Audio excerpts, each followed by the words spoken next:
I had taken a previous workshop with Tom also, and shame on me, did not go back and finish the book that I started there.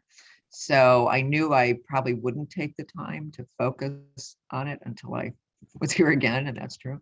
But what came out was a very different book, as I mentioned to Tom yesterday, when I was sort of surprised that I wasn't writing the book I planned to write. But he said, just, trust the process.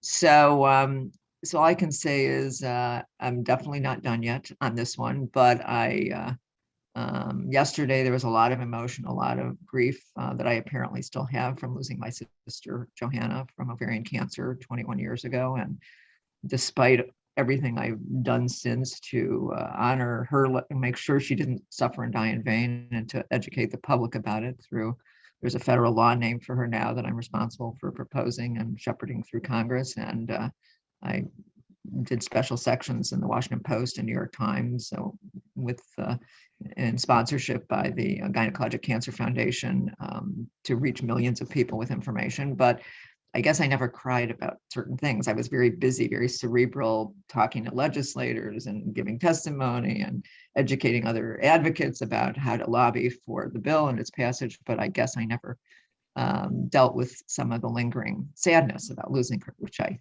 was fortunate that came through yesterday.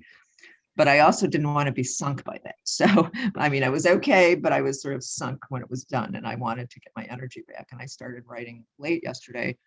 And then that continued today in the session about what any one of us really can do, how fortunate we are to live in a country where we do have a representative democracy, where one person really can propose a federal law based on an experience or a tragedy or whatever that they've had, and ultimately gather, find a sponsor for a congressional sponsor for it, learn the process, and get a coalition of other, in this case, ovarian cancer survivors and physicians and nurses who lobbied for it, other grieving family members, and you end up with a law. And not just mine, but today I also brought in a legislation, another woman, her story led to another piece of legislation unrelated. And I had always thought this book was going to be more than just my story, but I'm now thinking maybe there will be enough to do. Book one in a series will be my story with my sister Johanna, and turning that pain into a greater purpose.